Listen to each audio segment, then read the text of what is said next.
عطر کافور، نیر مسعود۔ عطر بنانے کا وہ پیچیدہ اور نازک فن جو قدیم زمانوں سے چلا آ رہا ہے اور اب ختم ہونے کے قریب ہے، بلکہ شاید ختم ہو چکا، میں نے نہیں سیکھا۔ مصنوعی خوشبوئیں تیار کرنے کے نئے طریقوں سے بھی میں واقف نہیں، اس لیے میرے بنائے ہوئے عطر کسی کی سمجھ میں نہیں آتے، اور اسی لیے ان کی نقل تیار کرنے میں بھی ابھی تک کسی کو کامیابی نہیں ہوئی ہے۔ اسی لیے لوگوں کو خیال ہونے لگا کہ میرے علم میں عطریات کے نایاب نسخے ہیں جنہیں میں اپنے سینے میں لیے ہوئے معدوم ہو جاؤں گا، اور اسی لیے کبھی کبھی مجھ پر اصرار ہوتا ہے کہ ان نسخوں کو اپنے بعد کے لیے محفوظ کر جاؤں۔ میں جواب میں خاموش رہتا ہوں، اس لیے کہ میرے تیار کیے ہوئے عطروں میں کوئی خاص بات نہیں، سوائے اس کے کہ میں عام خوشبوؤں کو عطر کافور کی زمین پر قائم کرتا ہوں۔ میرا بنایا ہوا ہر عطر اصل میں عطر کافور ہے، جو کسی دوسری مانوس خوشبو کے عطر کا بھیس بنا کر سامنے آتا ہے۔ میں نے خوشبوؤں کے بہت تجربے کیے۔ ایک زمانے میں تو میرے پاس خوشبودار چیزوں کا اتنا ذخیرہ ہو گیا تھا کہ اس کے قریب کھڑے ہونے سے سر چکرانے لگتا تھا۔ ان میں سے ہر چیز کی خوشبو اپنے آپ پھیلتی اور اڑتی رہتی تھی۔ آخر ایک وقت ایسا آتا تھا کہ چیز باقی رہتی اور اس کی خوشبو اڑ جاتی تھی، اور شناخت کے لیے چیز کو دیکھنا یا چھونا پڑتا تھا۔ لیکن کافور کو میں نے ان چیزوں سے مختلف پایا، اس لیے کہ کافور اپنی خوشبو کے ساتھ ساتھ خود بھی اڑتا رہتا ہے۔ یہ ممکن نہیں کہ کافور باقی رہے اور اس کی خوشبو اڑ جائے۔ یہ البتہ ممکن ہے کہ کافور اڑ چکا ہو مگر اس کی خوشبو باقی ہو، لیکن میرے عطر کافور میں کافور کی خوشبو محسوس نہیں ہوتی، اس میں کوئی بھی خوشبو نہیں محسوس ہوتی۔ یہ سفید چینی کے نیچے سے چوکور مرتبان میں بھرا ہوا ایک بے رنگ محلول ہے۔ گول ڈھکنا ہٹانے پر مرتبان کے تنگ دہانے سے کسی قسم کی خوشبو نہیں نکلتی، اور محلول کو سونگھنے سے خالی ویرانی کا احساس ہوتا ہے۔ لیکن دوبارہ پوری سانس کھینچ کر سونگھنے سے اس ویرانی میں کچھ دکھائی دیتا ہے۔ کم سے کم مجھے ایسا ہی محسوس ہوتا ہے۔ دوسروں کو کیسا محسوس ہوگا میں نہیں کہہ سکتا، اس لیے کہ میرے سوا کسی اور نے عطر کافور کو خالص شکل میں نہیں سونگا ہے۔ لیکن جب میں اس پر کسی خوشبو کو قائم کر کے کوئی عطر بناتا ہوں تو سونگھنے والوں کو محسوس ہوتا ہے کہ اس عطر کی عام خوشبو کے نیچے کچھ اور بھی ہے۔ ظاہر ہے وہ اسے پہچان نہیں سکتے، اس لیے کہ میرے عطر کافور میں کوئی خوشبو نہیں ہے۔ کافور کی طرح عطر کافور کو بھی اپنے آپ اڑتے رہنا چاہیے، اور اپنی خوشبو کے ساتھ بلکہ اس سے پہلے ہی ختم ہو جانا چاہیے۔ میرا کمال یا جو کچھ بھی اسے کہا جائے صرف یہ ہے کہ میں عطر کافور کو اس کی خوشبو کے ساتھ ختم نہیں ہونے دیتا۔ جب میں کافور کو محلول کی شکل میں لاتا ہوں تو اس کی خوشبو زیادہ تیز ہو جاتی ہے۔ اس کے بعد میں محلول کو روکتا ہوں اور اس کی خوشبو کو زائل ہونے دیتا ہوں۔ کبھی کبھی یہ خوشبو اس طرح زائل ہو جاتی ہے کہ محلول اور سادے پانی میں فرق نہیں رہ جاتا، اور میں اسے پھینک دیتا ہوں۔ لیکن ایسا صرف اس وقت ہوتا ہے جب اس عمل کے دوران میرا دھیان بھٹکتا اور ہاتھ رکتا ہے۔ میرا دھیان آسانی سے نہیں بھٹکتا۔ جب میں عطر کافور بنانے میں لگ جاتا ہوں تو بڑے شور مجھے سنائی نہیں دیتے، قریب کی آوازیں بھی مجھے نہیں سنائی دیتی، لیکن دور سے آتی ہوئی کسی پرندے کی مدھم سی پکار یا ایسی ہی کوئی مبہم سی آواز میرا دھیان بھٹکا دیتی ہے۔ میرا ہاتھ رک جاتا ہے، اور جب میں دوبارہ اپنے کام کی طرف متوجہ ہوتا ہوں تو دیکھتا ہوں کہ سیدھی ڈور کی طرح اوپر کو کھنچتی ہوئی خوشبو کا آخری سرا محلول میں سے باہر نکل کر چھت کی طرف جا رہا ہے، اور اسے واپس نہیں لایا جا سکتا۔ اپنی محنت کے رائگاں جانے کا میں افسوس نہیں کرتا، اور دوبارہ اپنے کام میں لگ جاتا ہوں۔ پھر میرا دھیان نہیں بھٹکتا اور میں دیکھتا ہوں کہ نئے محلول کی خوشبو اوپر اٹھنے کے لیے زور کر رہی ہے۔ میں محلول کو آہستہ آہستہ گردش دیتا رہتا ہوں، یہاں تک کہ اس میں چھوٹا سا بھنور پڑنے لگتا ہے۔ خوشبو اس بھنور کے ساتھ گھومتی ہے، پھر ایک کمزور بگولے کی طرح اوپر اٹھتی ہے۔ میں اسے اٹھنے دیتا ہوں، اس کا پہلا سرا گھومتا ہوا چھت کی طرف جانے لگتا ہے، لیکن جب اس کا آخری سرا باہر آنے کو ہوتا ہے تو میں محلول کو دوسری طرف گردش دیتا ہوں، یہاں تک کہ اس کا چھوٹا سا بھنور الٹا گھومنے لگتا ہے اور خوشبو کا کمزور بگولا نیچے بیٹھنا شروع ہوتا ہے۔ میں کبھی وقت کا حساب نہیں کر سکا، پھر بھی میرا خیال ہے اس میں بہت دیر لگتی ہے، لیکن میں اپنا ہاتھ رکنے نہیں دیتا اور محلول کو باری باری ایک طرف اور دوسری طرف گردش دیتا رہتا ہوں۔ آخر بار بار اوپر اٹھتی اور نیچے بیٹھتی ہوئی خوشبو نڈھال ہو کر دھندلانا شروع ہوتی ہے۔ اس وقت کوئی چیز اس کی طرف سے میرا دھیان نہیں ہٹا سکتی۔ خوشبو آہستہ آہستہ ابھرتی اور دبتی رہتی ہے، اور اسی میں کسی وقت غائب ہو جاتی ہے۔ بے رنگ محلول کو میں سفید چینی کے نیچے سے چوکور مرتبان میں بھر کر اس کا ڈھکنا بند کرتا ہوں اور اس کی طرف سے اپنا دھیان ہٹا لیتا ہوں۔ پھر بے خیالی میں میرا ہاتھ اس کی طرف بڑھتا ہے۔ ویرانی کا احساس، پھر اس ویرانی میں کچھ دکھائی دینا اب صرف عطر کافور کے سونگھنے پر موقوف ہے۔ لیکن اس ویرانی میں جو کچھ دکھائی دیتا ہے وہ عطر کافور کے بننے سے پہلے تھا، بلکہ عطر کافور کا بننا اسی پر موقوف ہے۔ مجھے پرندوں کی زیادہ پہچان نہیں۔ لڑکپن میں تو میں گنے چنے گھریلو پرندوں سے زیادہ کے نام بھی نہیں جانتا تھا۔ البتہ جب کوئی خوش آواز پرندہ میرے مکان کی منڈیر پر یا باغ کے کسی درخت کی شاخوں میں بولتا تو میں گھر کے بڑوں سے اس کا نام معلوم کرتا اور اسی دن بھول جاتا۔ لیکن خود میرے گھر میں جو پرندے پالے جاتے تھے ان سب کے الگ الگ انسانی نام میں اپنی مرضی سے رکھ دیتا تھا۔ ان میں سے کسی پرندے کو جب میں اپنے دیے ہوئے نام سے پکارتا تو وہ واقعی میری طرف متوجہ ہو جاتا تھا۔ یہ پرندے مرتے رہتے تھے اور میں ہر پرندے کے مرنے کے بعد کچھ دن تک اسے یاد کرتا، پھر بھول جاتا، پھر یہ بھی بھول جاتا کہ میں نے اس کا نام کیا رکھا تھا۔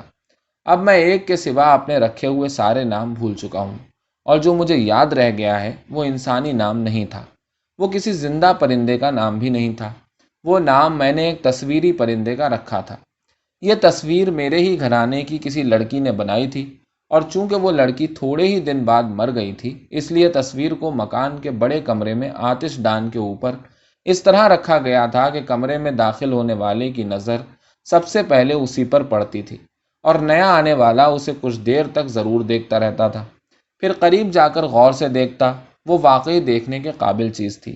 بنانے والی نے سیاہی مائل لکڑی کے تختے پر کسی درخت کی چھال ایک پتلی لمبی شاخ کی شکل میں تراش کر چپکائی تھی۔ اس کے اوپر روئی کے بے داغ سفید پہل جما کر پرندے کا بدن بنایا تھا۔ کھلے ہوئے بازوؤں کے لیے روئی کے ساتھ اصلی سفید پر بھی چپکائے تھے۔ آنکھ کی جگہ سرخ شیشے کا گولدانہ لگایا تھا، اور نوکیلے پنجے کسی جھاڑی کے کانٹوں سے بنائے تھے۔ لیکن پرندے کے پنجے شاخ پر ٹکے ہونے کے بجائے اس سے ذرا اوپر اٹھے ہوئے تھے، اس لیے یہ سمجھ میں نہیں آتا تھا کہ پرندہ شاخ پر اتر رہا ہے یا اس پر سے اڑ کر جا رہا ہے۔ شاید اسی لیے اسے دیر تک دیکھنے سے الجھن سی ہونے لگتی تھی، لیکن میرے خاندان میں یہی سمجھا جاتا تھا کہ یہ اڑ کر جاتے ہوئے پرندے کی تصویر ہے۔ میں اسے کافوری چڑیا کہتا تھا۔ سیاہی مائل لکڑی کے تختے پر اس کی صاف دھلی ہوئی روئی اور بے داغ پروں کی سفیدی دیکھ کر ٹھنڈک محسوس ہونے لگتی تھی۔ ایسی ہی ٹھنڈک مجھے کافور کو بھی دیکھ کر محسوس ہوتی تھی، جو میرے گھر میں اکثر موجود رہتا تھا، اس لیے کہ ہمارے یہاں کافور کا مرہم بنتا تھا۔ یہ مرہم مفت بانٹا جاتا اور ٹھنڈا مرہم کہلاتا تھا۔ ایک دن گھر کی ایک ملازمہ اس مرہم کے لیے پتھر کی بڑی سل پر کافور پیس رہی تھی، اور میں اس کے قریب بیٹھا ہوا تھا۔ ملازمہ کسی کام سے اٹھ کر گئی تو میں نے پتھر پر پھیلے ہوئے صفوف کو سمیٹ کر اس کی ڈھیری بنا دی، پھر اسے ہتھیلی سے دبا دبا کر ادھر ادھر پھیلانے لگا۔ اتنے میں ملازمہ واپس آ گئی۔ اس نے پکار کر کسی سے میری شکایت کی، دیکھیے یہ سب خراب کر رہے ہیں، اور میں ہاتھ جھاڑتا ہوا اٹھ کھڑا ہوا۔ سل پر پھیلے ہوئے سفید صفوف کو دیکھ کر مجھے بڑے کمرے والے پرندے کے کھلے ہوئے بازوؤں کا اور اسے دیکھ کر محسوس ہونے والی ٹھنڈک کا خیال آیا، اور اسی دن سے میں نے اس کا نام کافوری چڑیا رکھ دیا، اور میرے گھر میں اس کا یہی نام پڑ گیا، اس لیے کہ اس کا اصل نام کسی کو نہیں معلوم تھا، بلکہ اصلیت میں اس قسم کے پرندے کا شاید وجود بھی نہیں تھا، اور بنانے والی نے محض اپنے تصور سے ایک شکل بنائی تھی۔ البتہ اس میں کئی پرندوں کی مشابہت موجود تھی، جن میں بعض شکاری پرندے بھی تھے۔ مجھ کو یہ سب نہیں معلوم تھا، لیکن ایک دن میں نے شکار پر سے آئے ہوئے کچھ مہمانوں کو بڑے کمرے میں لکڑی کے تختے کے سامنے باتیں کرتے دیکھا۔ وہ کافوری چڑیا کے بدن کے ایک ایک حصے کی طرف اشارہ کرتے ہوئے مختلف پرندوں کے نام لے لے کر ایک دوسرے کو قائل کر رہے تھے۔ ان کی گفتگو کا زیادہ حصہ میری سمجھ میں نہیں آیا، لیکن ذرا ہی دیر میں کافوری چڑیا مجھے کوئی بڑی پیچیدہ چیز معلوم ہونے لگی، اور مہمانوں کے جانے کے بعد میں دیر تک آتش دان کے سامنے کھڑا اسے دیکھتا اور الجھتا رہا۔ اس کی بناوٹ میں کوئی پیچیدگی نہیں تھی۔ میں نے اس کی ایک ایک چیز کو غور سے دیکھا۔ آخر مجھے یقین ہو گیا کہ بنانے والی نے اسے بڑی سادگی اور آسانی کے ساتھ تھوڑی ہی دیر میں بنا لیا ہوگا، اور میں خود بھی کسی مشکل کے بغیر اسے بنا سکتا ہوں۔ مجھے حیرت بھی ہوئی کہ ابھی تک میں نے اسے بنانے کی کوشش نہیں کی، اور اسی وقت میں نے اس کے لیے سامان اکٹھا کرنا شروع کر دیا۔ اس کے بعد کئی دن تک میں لکڑی کا ایک تختہ ہاتھ میں لیے کافوری چڑیا کے سامنے کھڑا اسے بنانے کی کوشش کرتا رہا، لیکن مجھ سے اس کی ایک چیز بھی نہ بن سکی۔ یہاں تک کہ بڑے کمرے میں جسے مہمانوں کے خیال سے ہر وقت صاف ستھرا اور آراستہ رکھا جاتا تھا، ہر طرف نچی ہوئی روئی کے ٹکڑے اور مڑے توڑے سفید پر پھیلے رہنے لگے، اور دو تین معمولی سی پابندیوں کے بعد آخر مجھے بڑے کمرے میں اپنا سامان لانے سے بالکل روک دیا گیا۔ اب میں اپنے چھوٹے سے کمرے میں بیٹھ کر کام کرنے لگا، لیکن مجھے بار بار اٹھ کر تصویر کو دیکھنے جانا پڑتا تھا۔ اس میں مجھے زیادہ فاصلہ نہیں طے کرنا ہوتا تھا، اس لیے کہ میرے اس کمرے کا ایک دروازہ بڑے کمرے میں کھلتا تھا۔ میں کچھ دیر تک کافوری چڑیا کو غور سے دیکھتا، پھر لپکتا ہوا اپنے کمرے میں آتا اور لکڑی کے تختے پر روئی کے پہل چپکانا شروع کر دیتا۔ کبھی کبھی مجھے خیال ہوتا کہ میں نے اس کا کوئی حصہ بالکل صحیح بنا لیا ہے، لیکن جب میں دوسرا حصہ بناتا تو پہلا حصہ غلط معلوم ہوتا، اور اس کی وجہ سے دوسرا حصہ بھی غلط معلوم ہونے لگتا۔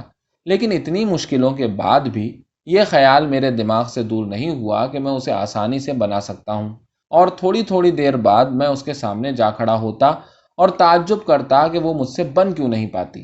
ایک دن دوپہر کے وقت میں اس کے سامنے کھڑا ہوا تھا کہ میرے ساتھ کا کھیلنے والا ایک لڑکا مجھے ڈھونڈتا ہوا بڑے کمرے میں آ گیا۔ کچھ دیر تک وہ بھی اسے دیکھتا رہا، پھر بولا، بالکل ایسی ہی ایک وہاں بیٹھی ہے۔ کہاں؟ میں نے پوچھا۔ کنویں والے پیڑ پر، اس نے کہا اور باہر کی طرف اشارہ کیا۔ تم وہاں گئے تھے؟ میں نے پوچھا۔ اس نے ہاں میں سر ہلایا اور بولا، ہم تو روز وہاں جاتے ہیں۔ اب وہاں کون لوگ ہیں؟ کوئی نہیں، خالی پڑا ہے۔ میں نے کافوری چڑیا کی طرف اشارہ کر کے پوچھا، وہ بالکل ایسی ہی ہے؟ پتوں میں ٹھیک سے دکھائی نہیں دے رہی ہے، اس نے کہا، لیکن پر بالکل ایسے ہی ہیں، چل کر دیکھ لو۔ اب وہ اڑ بھی گئی ہوگی۔ نہیں، سویرے سے ایسے ہی بیٹھی ہے۔ میرا تجسس بڑھ گیا۔ آؤ دیکھیں، میں نے کہا، اور ہم دونوں باہر نکل آئے۔ احاطے کے مغربی سرے کی طرف بڑھتے ہوئے میں نے اس سے پھر دریافت کیا، وہاں کوئی نہیں رہتا؟ کہہ تو دیا خالی پڑا ہے۔ وہ زیادہ تر خالی ہی پڑا رہتا تھا۔ اس احاطے میں ہمارے مکان کے علاوہ ہی ایک مکان تھا۔ اس کا صدر دروازہ باہر سڑک پر کھلتا تھا، لیکن اس کے بڑے سے عقبی صحن کا چھوٹا دروازہ احاطے میں ہمارے صدر دروازے کے عین سامنے تھا۔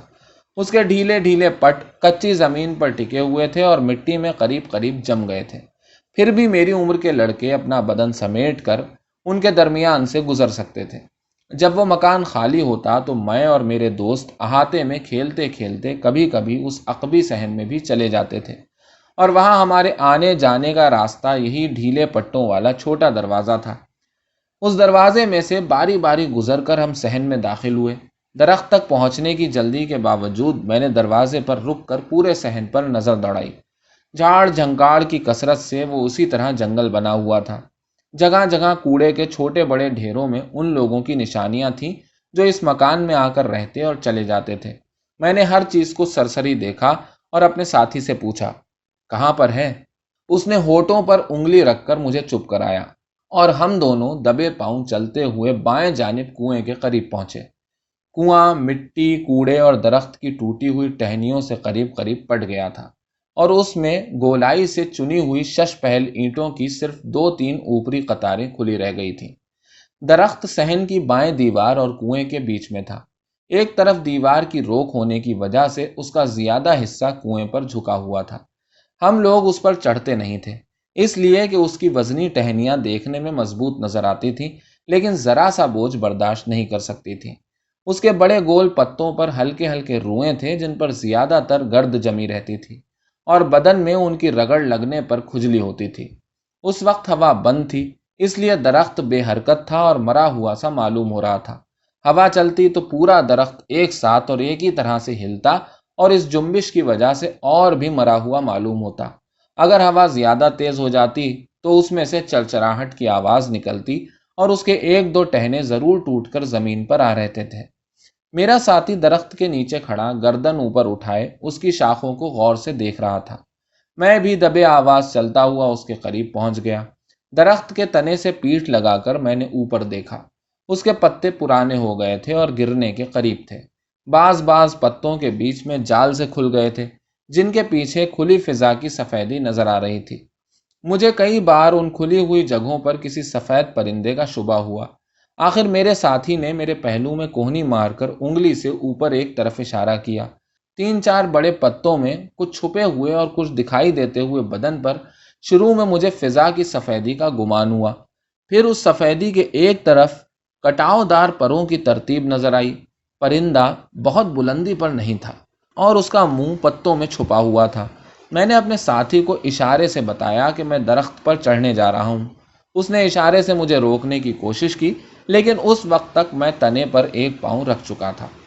اس درخت پر اس دن سے پہلے میں صرف ایک بار اپنے ساتھیوں سے شرط لگا کر چڑھا تھا، لیکن کچھ دور تک جا کر اتر آیا تھا، اس لیے کہ میرے سب ساتھی مجھے شرط جیتتے دیکھ کر بھاگ کھڑے ہوئے تھے۔ لیکن مجھے یہ اندازہ ہو گیا تھا کہ بدن کا زیادہ بوجھ ڈالے بغیر درخت کے اوپر تک پہنچا جا سکتا ہے۔ اسی اندازے سے کام لیتے ہوئے میں نے موٹی شاخوں کے سہارے سے اوپر کی طرف بڑھنا شروع کیا۔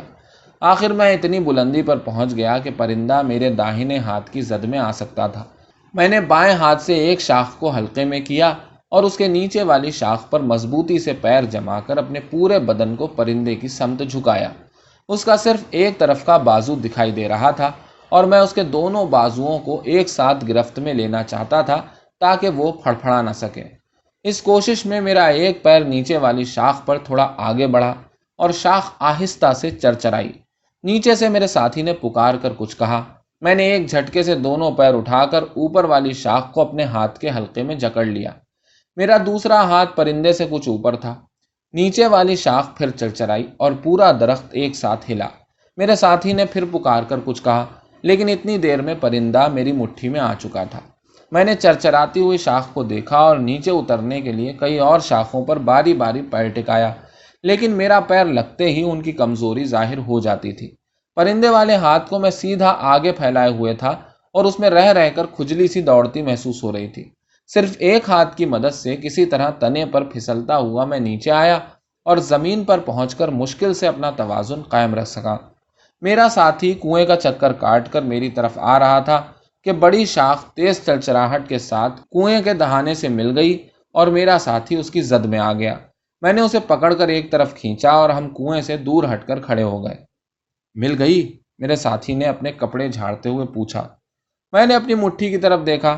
میرے ہاتھ پر چھوٹی چھوٹی لال چوٹیاں دوڑ رہی تھیں اور پرندہ کئی دن کا مرا ہوا اور اندر سے کھوکھلا تھا۔ اس کے نوکیلے پنجوں میں پتوں کے کھلے ہوئے جال کا کچھ حصہ الجھا ہوا تھا۔ گردن سینے پر جھکائی تھی اور آنکھیں بہہ چکی تھیں۔ مجھے اپنی محنت کے رائیگاں جانے کا افسوس ہوا۔ پرندے کو میں نے اپنے ساتھی کی طرف اچھال دیا اور اپنے ہاتھ پر رینگتی ہوئی چوٹیوں کو پھونکے مار مار کر اڑانے لگا۔ اس وقت مجھے اپنے ساتھی کی گھٹی ہوئی چیخ سنائی دی۔ پرندہ زمین پر پڑا تھا اور میرے ساتھی کا ایک پیر اس کے اوپر جم کر رہ گیا تھا۔ تب مجھے یاد آیا کہ وہ مردہ چیزوں سے ڈرتا ہے اور جب اسے ڈر لگتا ہے تو اس کا بدن شل ہو جاتا ہے۔ میں نے آگے بڑھ کر اس کو آہستہ سے اپنی طرف کھینچا۔ کچھ دیر گمسم رہنے کے بعد وہ چونکا اور مجھے حیرت سے دیکھنے لگا۔ پھر اس نے اپنے پیروں کی طرف دیکھا اور کئی قدم پیچھے ہٹ گیا۔ میں اس کی طرف بڑھا، لیکن وہ اچانک مڑا اور بھاگتا ہوا عقبی دروازے سے باہر نکل گیا۔ میں بھی اس کے پیچھے پیچھے چلا، لیکن دروازے تک پہنچ کر مجھے خیال آیا کہ میں نے پرندے کو ٹھیک سے نہیں دیکھا، اس لیے میں واپس ہوا۔ پرندے کے قریب پہنچ کر میں اس پر جھکا۔ میرے ساتھی کے پیر کی داب سے وہ چپٹا ہو گیا تھا، اور اگر اس کے نیچے نرم مٹی کی جگہ لکڑی کا تختہ ہوتا تو میں یہی سمجھتا کہ میں نے بڑے کمرے والی کافوری چڑیا کی غلط سلط نقل تیار کر لی ہے۔ اس کے بعد سے کافوری چڑیا میں میری دلچسپی ختم ہو گئی اور میں پھر سے دوسری چیزیں بنانے میں لگ گیا۔ جب میں بہت چھوٹا تھا اس وقت بھی میری عادت تھی کہ ادھر ادھر کی بے جوڑ چیزوں کو کسی طرح آپس میں جوڑ کر سب سے پوچھا کرتا تھا کہ میں نے کیا چیز بنائی ہے۔ گھر والے کسی چیز کا نام لے دیتے اور مجھ کو یقین آ جاتا کہ میں نے واقعی وہی چیز بنائی ہے، بلکہ میں یہ بھی یقین کر لیتا کہ مجھے پہلے ہی سے اس چیز کے بنانے کا خیال تھا، اور میں اپنی کاریگری کے نمونے کو نمائش کے لیے بڑے کمرے میں آتش دان پر سجا دیتا اور اسے کافوری چڑیا سے کم نہ سمجھتا تھا۔ میں اپنی بنائی ہوئی چیزوں کو کھلونا ماننے پر تیار نہ ہوتا، بلکہ ایک بار جب میں نے لکڑی کے 2-3 ٹکڑوں کو آپس میں باندھا اور مجھے بتایا گیا کہ میں نے بہت عمدہ گاڑی بنائی ہے، تو میں کئی دن تک ضد کرتا رہا کہ میرے گھر والے اسی گاڑی پر سوار ہو کر باہر جایا کریں، لیکن اپنی بنائی ہوئی ہر چیز کو میں کچھ دن بعد بھول جاتا اور آخر اسے آتش دان پر سے ہٹا دیا جاتا تھا۔ رفتہ رفتہ میرے پاس ٹوٹے پھوٹے پرانے اوزاروں کا ذخیرہ اور ایسا سامان اکٹھا ہو گیا تھا جس سے میں مختلف چیزیں بنا لیتا تھا۔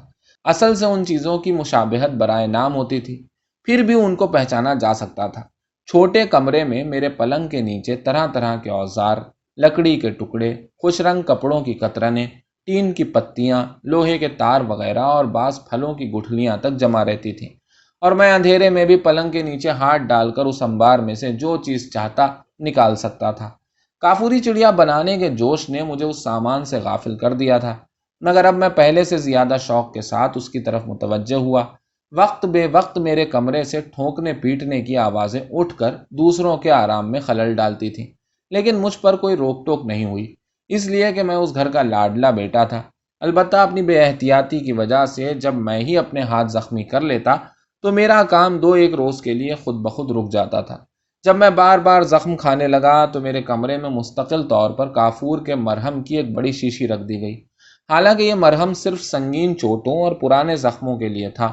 میرے زخم معمولی اور وقتی ہوتے تھے اور کوئی بھی بازاری مرہم انہیں ٹھیک کر سکتا تھا، لیکن میں، جیسا کہ میں نے کہا، اس گھر کا لاڈلا بیٹا تھا۔ میری بنائی ہوئی چیزیں میرے کہے بغیر آتش دان پر سجا دی جاتی اور مہمانوں کو خاص طور پر دکھائی جاتی۔ کبھی کبھی جب میری سمجھ میں نہیں آتا کہ اب کیا چیز بناؤں تو میں اپنے مکان کی چھت پر چلا جاتا، جہاں سے احاطے کے دوسرے مکان کی چھت اور عقبی صحن کی دیوار صاف نظر آتی تھی۔ ہوا کے نرم جھونکوں کے ساتھ مجھے کبھی کبھی کسی مانوس یا نامانوس خوشبو کی لپٹ سی محسوس ہوتی، اور اسی کے ساتھ میرے ذہن میں کوئی نہ کوئی تصویر سی بن کر لمحے بھر میں غائب ہو جاتی تھی۔ ان بنتی بگڑتی تصویروں کو دیکھتے دیکھتے اچانک میں کوئی چیز بنانے کا فیصلہ کر لیتا اور تیزی سے نیچے اتر کر اپنے کمرے میں بند ہو جاتا۔ ایک دن میں مکان کی چھت پر کھڑا ان بادلوں کو دیکھ رہا تھا جو تیز دھوپ اور گرم ہواؤں کے طویل موسم کے بعد صبح سے آسمان پر جمع ہو رہے تھے۔ اس وقت بھی میرا وہی ساتھی جو مردہ پرندے سے ڈر گیا تھا میرے پاس کھڑا تھا۔ ہم دونوں کو موسم کی پہلی بارش میں بھیگنے کا شوق تھا، اور پانی برسنے کے آثار دیکھ کر وہ مجھے تلاش کرتا ہوا چھت پر آ گیا تھا۔ ہم بادلوں کے چھوٹے بڑے ٹکڑوں سے بننے والی شکلوں کو پہچان رہے تھے۔ ان ٹکڑوں کے پیچھے کہیں کہیں آسمان کی نیلاہٹ جھلک رہی تھی، لیکن دیکھتے دیکھتے ان سب ٹکڑوں نے مل کر گہرے سرمئی رنگ کی ہموار تنی ہوئی چادر کی شکل اختیار کر لی۔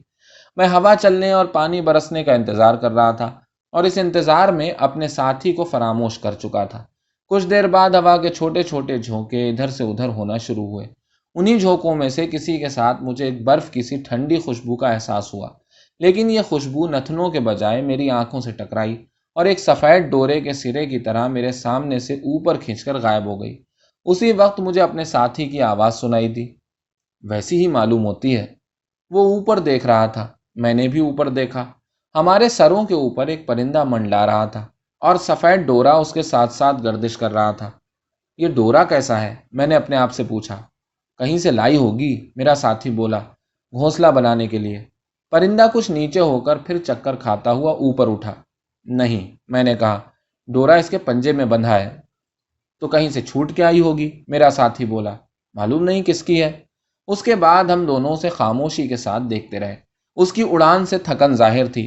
آہستہ آہستہ پر مارتا ہوا وہ چھت کے آس پاس منڈلا رہا تھا۔ ایسا معلوم ہوتا تھا کہ بیٹھنے کے لیے جگہ تلاش کر رہا ہے۔ آخر وہ ہمارے بائیں ہاتھ کی برجی پر اترا۔ وہ اپنے سامنے دور کی کسی چیز کو دیکھتا معلوم ہو رہا تھا اور بظاہر ہماری موجودگی سے بے خبر تھا۔ میں نے اپنے ساتھی کو چپ رہنے کا اشارہ کیا اور بہت دھیرے دھیرے برجی کی طرف بڑھنے لگا۔ برجی کے قریب پہنچ کر میں رکا۔ پرندہ اب نظر نہیں آ رہا تھا، لیکن ڈورا میرے سامنے لٹک رہا تھا اور میرا ہاتھ اس تک پہنچ سکتا تھا۔ میں نے مڑ کر اپنے ساتھی کی طرف دیکھا اور ایک بار پھر اسے چپ رہنے کا اشارہ کیا، لیکن اسی وقت مجھے پروں کی آواز سنائی دی، اور جب میں برجی کی طرف مڑا تو ڈورے کا سرا اوپر اٹھ کر میری پہنچ سے باہر ہو چکا تھا۔ میں اپنے ساتھی کے پاس واپس آ گیا۔ پرندہ اب تیز رفتار سے دوسرے مکان کی طرف جا رہا تھا، لیکن ایک سیدھ میں اڑنے کے بجائے وہ کبھی داہنی طرف مڑ جاتا، کبھی بائیں طرف، جیسے کوئی زمین پر لڑکھڑاتا ہوا دوڑ رہا ہو، اور سفید ڈورا اس کے پیچھے سانپ کی طرح لہریں لے رہا تھا۔ ویسی ہی ہے نا؟ میرے ساتھی نے پوچھا۔ میں کوئی جواب دیے بغیر پرندے پر نظریں جمائے رہا۔ اب وہ اس مکان کے صحن کی دیوار پار کر کے ایک جگہ پر چکر کھا رہا تھا، اور ہر چکر کے ساتھ کچھ نیچا ہو جاتا تھا۔ آخر وہ دیوار کے پیچھے ہماری نگاہوں سے اوجھل ہو گیا۔ کچھ دیر بعد وہ اسی جگہ پر ابھرا۔ اس نے تیزی سے پر پھڑپھڑائے اور پھر نیچے بیٹھ گیا، پھر وہیں پر ابھرا۔ دیر تک ہوا میں ایک ہی جگہ پر ٹکا ہوا پر پھڑپھڑاتا رہا، پھر آہستہ آہستہ نیچے جھکتا ہوا غائب ہو گیا۔ ہم اس کے ابھرنے کا انتظار کرتے رہے، لیکن وہ پھر نہیں ابھرا۔ یہ وہاں کیا کر رہی ہے؟ میرا ساتھی دیوار کے پار نظریں جمائے ہوئے بولا۔ مجھے بادلوں کی ہلکی گڑگڑاہٹ سنائی دی اور گہرے سرمئی آسمان پر کئی جگہ بجلی کے لہریے بن کر غائب ہو گئے۔ اسی وقت مجھے خیال آیا اور اسی وقت میرے ساتھی نے کہا، وہاں پر کنویں والا پیڑ ہے۔ ہم نے ایک دوسرے کی طرف دیکھا اور چپ ہو رہے۔ اوپر گڑگڑاہٹ کی آواز نے پہلو سے بدلے، پھر نیچے جھکی اور زمین کو چھو کر آہستہ آہستہ اٹھتی ہوئی آسمان میں گم ہو گئی۔ میں نے اپنے ساتھی کا ہاتھ پکڑ لیا۔ چلو، میں نے کہا، اسے چھڑا دیں۔ نہیں، وہ بولا اور اپنا ہاتھ چھڑانے لگا۔ چلو، میں نے پھر کہا۔ نہیں، وہ بولا، ہم وہاں نہیں جائیں گے۔ وہ مردہ تھوڑی ہے، میں نے کہا، لیکن اگر پانی برس گیا۔ لیکن اتنی ہی دیر میں اس کا ہاتھ ٹھنڈا ہونے لگا تھا اور وہ گمسم ہو کر میری طرف دیکھ رہا تھا۔ اچھا رہنے دو، میں نے کہا اور اسے وہیں چھوڑ کر نیچے اتر آیا۔ فضا میں ابھی گرمی تھی اور درخت کے بڑے پتے لٹکے لٹکے سے نظر آ رہے تھے، لیکن ان کی روئیں دار سطح پر جمی ہوئی گرد کے نیچے سبزی جھلکنے لگی تھی۔ میں کنویں کا آدھا چکر کاٹتا ہوا درخت کے نیچے آ گیا۔ اس کے پتوں میں کوئی جنبش یا آواز نہیں تھی، لیکن مجھے یقین تھا کہ پرندہ انہی پتوں میں بلندی پر کہیں چھپا ہوا ہے۔ اس لیے میں دیر تک اسے تلاش کرتا رہا۔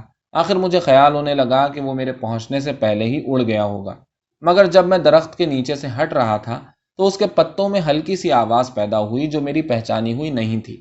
پھر بھی میں نے فوراً فیصلہ کر لیا کہ یہ پتوں سے پروں کے رگڑ کھانے کی آواز ہے۔ میں رک کر اوپر دیکھنے لگا۔ آواز پورے درخت سے آتی معلوم ہو رہی تھی۔ تب مجھے احساس ہوا کہ بارش خاموشی کے ساتھ شروع ہو چکی ہے۔ کچھ دیر اور ٹھہر کر میں کھلے میں آ گیا۔ ایک فاصلے پر پہنچنے کے بعد میں نے گھوم کر درخت کو دیکھا۔ وہ بدل رہا تھا۔ اس کے روئیں دار پتوں پر سبز لکیریں ڈالتی ہوئی بوندیں گدلی ہو کر نیچے گر رہی تھیں اور لٹکے ہوئے پتے آہستہ آہستہ اوپر اٹھ رہے تھے۔ اچانک بارش تیز ہو گئی اور میں عقبی دروازے کی طرف مڑا۔ مٹی کی ہلکی خوشبو میرے نتنوں سے اور اسی کے ساتھ پھڑپھڑاہٹ کی تیز آواز میرے کانوں سے ٹکرائی۔ میں نے پھر گھوم کر درخت کی طرف دیکھا۔ پرندہ اس سے ذرا اوپر ہوا میں ایک ہی جگہ پر ٹھہرا ہوا پر پھڑپھڑا رہا تھا۔ پانی کی موٹی بوندیں تیز چلتے ہوئے پروں سے ٹکرا کر اس طرح بکھرتی تھی کہ پورا پرندہ ایک سفید سی دھند میں لپٹا ہوا معلوم ہوتا تھا۔ اس تھرتھراتی ہوئی دھند کے ہر طرف لگاتار گرتی ہوئی بوندوں نے آسمان سے زمین تک سفید ڈورے سے تان دیے تھے۔ پورا صحن گیلا ہو گیا تھا۔ سوکھی مٹی پر بارش کے پہلے چھینٹے کے ساتھ اٹھنے والی مانوس خوشبو ختم ہو چکی تھی اور اب زمین کی پرتوں میں دفن خوشبوئیں ابھر رہی تھیں۔ میرے پیروں کے پاس خوشبوئیں زمین سے اٹھتیں، کچھ دیر ایک جگہ پر منڈلاتی، پھر بارش کے تھپیڑے کھا کر بیٹھ جاتی، لیکن میں نے ان پر زیادہ دھیان نہیں دیا۔ میں درخت کو دیکھ رہا تھا جس کے اوپر تھرتھراتی ہوئی دھند اور دھند میں سے آتی ہوئی پروں کی آواز اب غائب تھی۔ درخت کے پتے دھل کر گہرے سبز اور تنا سیاہ ہو گیا تھا۔ بارش اور تیز ہوئی تو پورا درخت دھندلا گیا اور مجھے احساس ہوا کہ میں کپڑوں سمیت بھیگ رہا ہوں۔ میں عقبی دروازے کی طرف لپکا ہی تھا کہ ہوا بھی تیز ہو گئی۔ سردی سے میرا پورا بدن تھرتھرایا اور دروازہ مجھے بہت دور معلوم ہونے لگا۔ میں پلٹ کر اس کے مخالف سمت دوڑتا ہوا ٹین کے اس پتلے لمبے سائبان کے نیچے آ گیا جو مکان کے اندرونی درجوں سے متصل تھا۔ سائبان سے گرتی ہوئی دھاروں نے میرے سامنے ایک پردہ لٹکا دیا تھا جس کے اس پار صحن میں بارش کی پھواریں سفید دھوئیں کی بڑی چادروں کی طرح ہوا کے جھونکوں کے ساتھ پھیلتی، سمٹتی اور الٹ پلٹ ہوتی ہوئی ادھر ادھر اڑتی پھر رہی تھی۔ ہوا سائبان کے نیچے بھی تھی اور اس کا ٹین لرز رہا تھا۔ سردی مجھے اپنی ہڈیوں میں اترتی محسوس ہوئی اور میں نے بوچھار سے بچنے کے لیے ادھر ادھر دیکھا۔ میری پشت پر 3 دروازے تھے جن کے پٹ اوپر سے گول تھے اور ان میں نیلے شیشے لگے ہوئے تھے۔ مکان میرا کئی مرتبہ کا دیکھا ہوا تھا اور مجھے معلوم تھا کہ ان دروازوں کے پیچھے 3 آتش دانوں والا بڑا کمرہ ہے۔ مجھے یاد آیا کہ بہت بچپن میں جب کبھی میں اپنے گھر والوں کے ساتھ اس کمرے میں آتا تھا تو میری ضد پر کوئی نہ کوئی مجھے گود میں اٹھا کر میرا چہرہ بیچ والے دروازے کے شیشے سے لگا دیتا اور میں صحن میں پھیلی ہوئی نیلاہٹ کو دیکھ کر خوش ہوتا تھا۔ پھر مجھے اس مکان میں آ کر رہنے والا آخری خاندان یاد آیا۔ وہ 6-7 لوگ تھے جو زیادہ تر الگ الگ گردن جھکائے چپ چاپ بیٹھے رہتے تھے۔ عورتیں گھر کا کوئی کام کرنے اٹھتیں، واپس اپنی جگہ پر آتیں اور گردن جھکا کر بیٹھ جاتی۔ مرد کام پر سے واپس آتے، خاموشی کے ساتھ کسی کمرے میں چلے جاتے، لباس بدل کر نکلتے اور گردن جھکا کر بیٹھ جاتے۔ ایک لڑکی دوسری لڑکی سے کچھ پوچھتی، دوسری جواب دیتی، پھر دونوں چپ ہو کر گردن جھکا لیتی۔ وہ سب لوگ مجھے کسی دھند میں لپٹے ہوئے معلوم ہوتے تھے۔ اس زمانے میں کئی بار مجھے اس مکان میں آنا پڑا تھا۔ ہر بار میں غصے اور کوفت میں بھرا ہوا واپس جاتا، اپنے یہاں پہنچ کر ان لوگوں کے بیٹھنے کی نقل اتارتا اور کہتا کہ اب سے مجھے اس مکان میں نہ بھیجا جائے۔ اس پر میرے گھر والے ہنستے اور 2 ہی 3 دن بعد کوئی نہ کوئی کام نکال کر مجھے پھر ان لوگوں کے یہاں بھیج دیتے تھے۔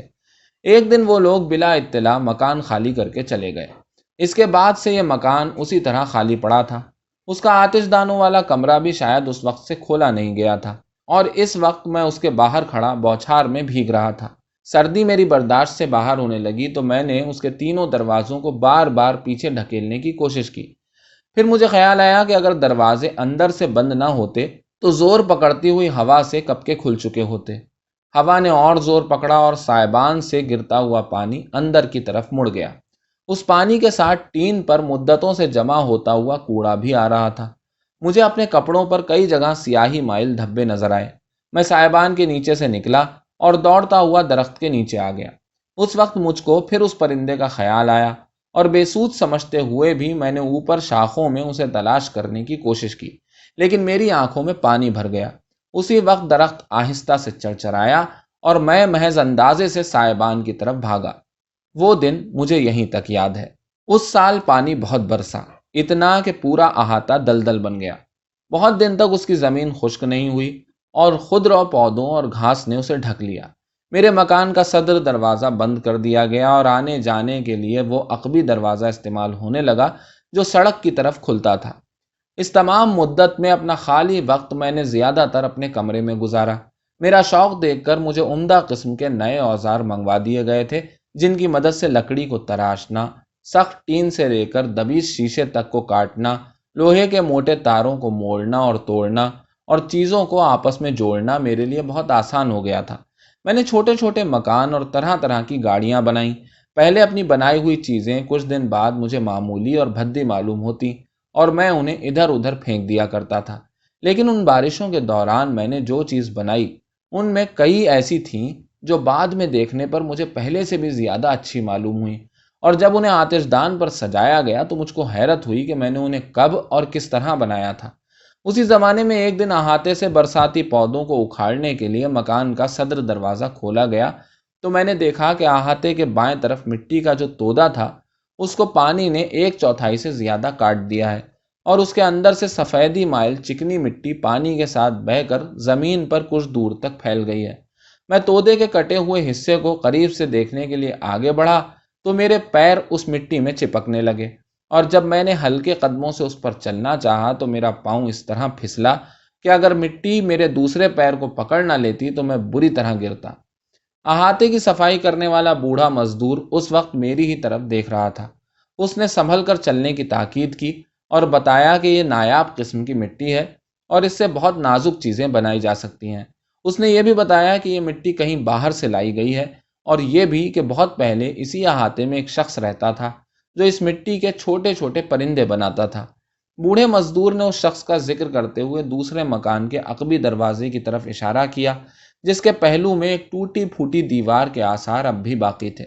اسی وقت مجھے مٹی کے کام کا شوق پیدا ہو گیا، اور میرے کہنے پر مزدور نے تودے کے اندر کی قدرے خشک مٹی کھود کھود کر مکان کی ڈیوڑی میں اس کا چھوٹا سا ڈھیر لگا دیا۔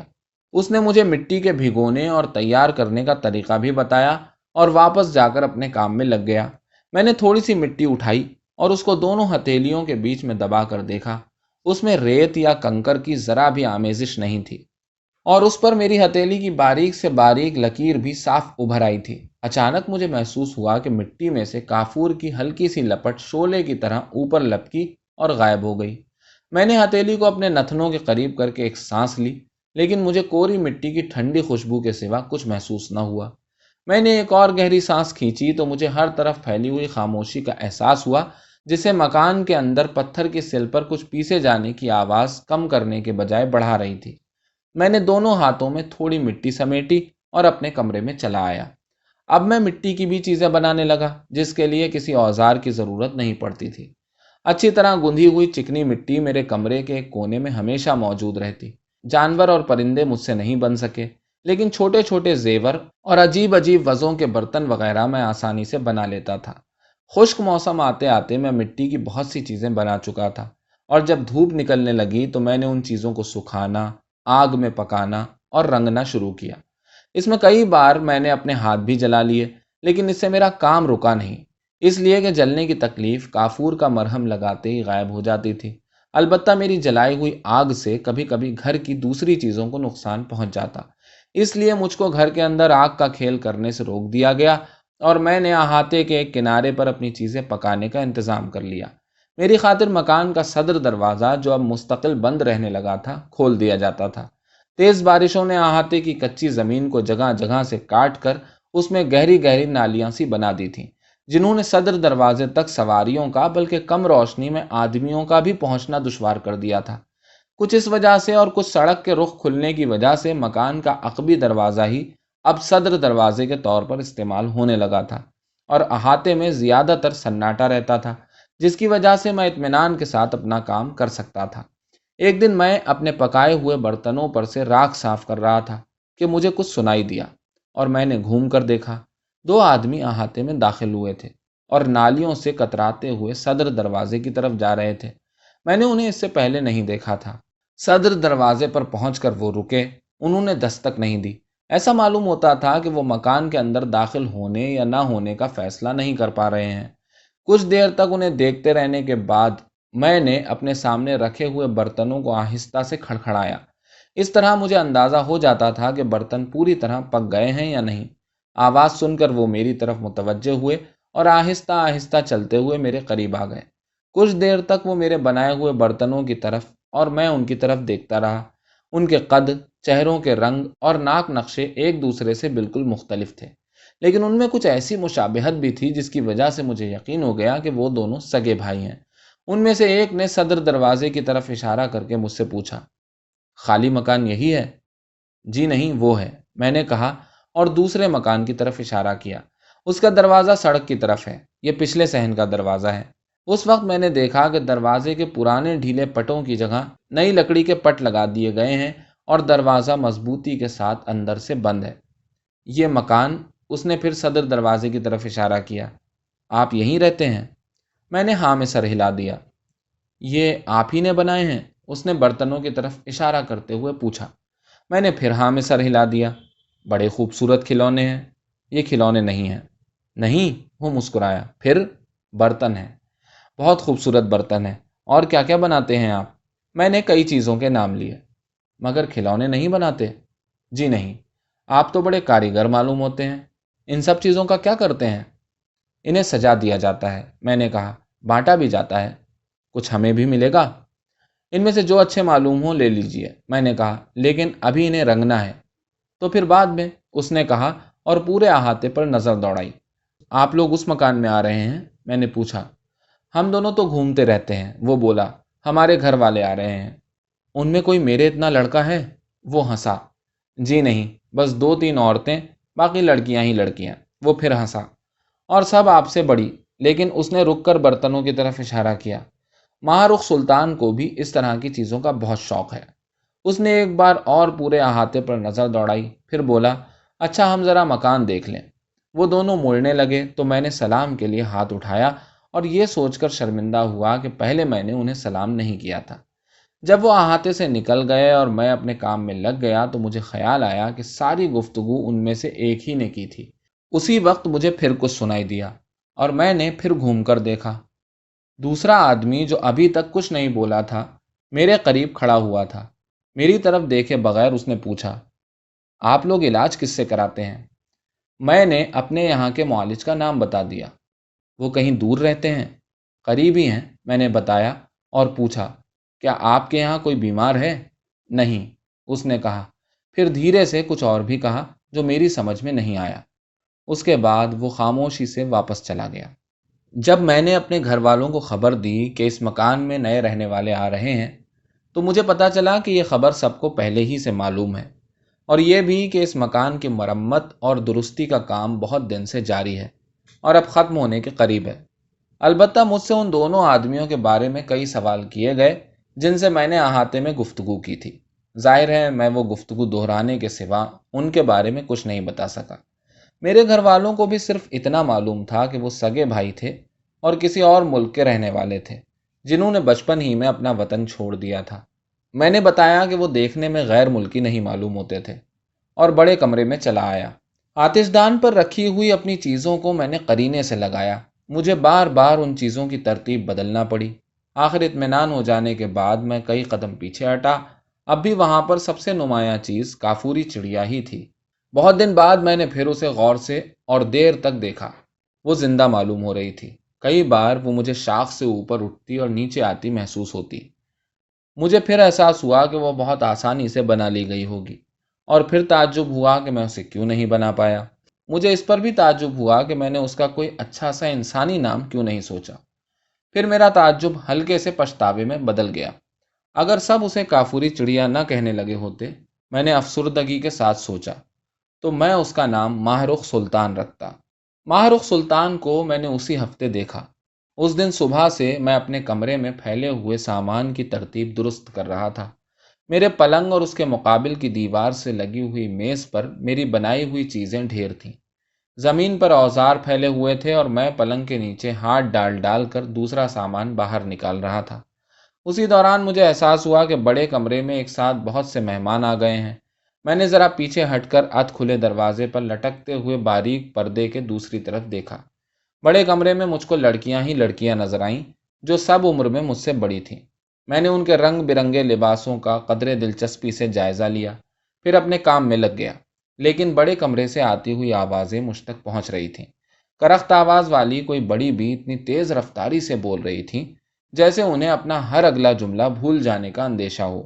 کبھی وہ سامان کی زیادتی کی وجہ سے کسی سفر میں ہونے والی پریشانیوں کی تفصیل بتاتی، کبھی کسی مکان کا نقشہ کھینچتی جسے چھوڑ کر آ رہی تھیں، کبھی اپنے موجودہ مکان کی اچھائیوں اور برائیوں کا تذکرہ کرتی۔ میرے گھر کی عورتیں زیادہ تر ان کی تائید کر رہی تھیں، البتہ خود ان کے ساتھ کی لڑکیوں میں سے کوئی ان کی کسی بات میں مبالغہ بتا کر ہنسنے لگتی تھی۔ پھر مجھے نام سنائی دینا شروع ہوئے۔ بڑی بھی غالباً لڑکیوں کا تعارف کرا رہی تھیں: ماہ رخ سلطان، سیمتن سلطان، دل افزا سلطان، زرتاج سلطان، پری پیکر سلطان، وغیرہ وغیرہ۔ میرے یہاں کی عورتیں ان ناموں کی تعریفیں کر رہی تھیں اور لڑکیاں بار بار ہنس رہی تھیں۔ پھر ان کی ہنسی حیرت اور خوشی کی چیخوں میں بدل گئی۔ آوازوں سے مجھے اندازہ ہوا کہ وہ کافوری چڑیا کے سامنے کھڑی ہیں۔ پھر اسے بنانے والی کا ذکر آیا اور آوازیں کچھ دھیمی ہوئیں۔ تھوڑی دیر بعد پھر حیرت اور خوشی کی چیخیں بلند ہوئیں۔ اب آتش دان پر سجی ہوئی ان چیزوں کے نام لیے جا رہے تھے جو میں نے بنائی تھیں۔ یہ شروع میں مجھ کو اچھا معلوم ہوا، پھر یہ سوچ کر گھبراہٹ ہونے لگی کہ کہیں مجھے بھی اس مجمع کے سامنے پیش ہونے کے لیے بلا نہ لیا جائے۔ میں بڑے کمرے کی طرف والا ادھ کھلا دروازہ بند کرنے کے لیے آہستہ سے اٹھا، لیکن اس کوشش میں باریک پردے کے پیچھے میرا دیکھ لیا جانا یقینی تھا۔ میں تذبذب میں گرفتار تھا کہ مجھے اپنے سامنے لوہے کے موٹے تار کا ایک خم کھایا ہوا ٹکڑا نظر آیا اور میں نے بڑھ کر اسے اٹھا لیا۔ اسی وقت آتش دان کے قریب سے آواز آئی: ماہ رخ سلطان، تم نے اسے نہیں دیکھا؟ بالکل زندہ معلوم ہوتی ہے۔ میں نے تار کے ٹکڑے کو اپنے گھٹنوں پر دبا کر اس کا خم دور کیا اور اس کی مدد سے دروازہ بند کرنے کے لیے آگے بڑھنا شروع کیا تھا کہ مجھے بڑے کمرے میں اچانک پھیل جانے والی خاموشی کا احساس ہوا۔ ایسا معلوم ہوتا تھا کہ اب وہاں کوئی نہیں ہے۔ کچھ غور کرنے پر مجھے لباسوں کی سرسراہٹ اور سرگوشیوں کی آوازیں سنائی دینے لگیں، لیکن میری سمجھ میں نہیں آیا کہ وہاں کیا باتیں ہو رہی ہیں۔ میں نے تار کا ٹکڑا دروازے کی طرف بڑھایا تھا کہ اس کے دونوں پٹ پورے کھل گئے اور میری ایک عزیزہ پردہ ہٹا کر میرے کمرے میں داخل ہوئیں۔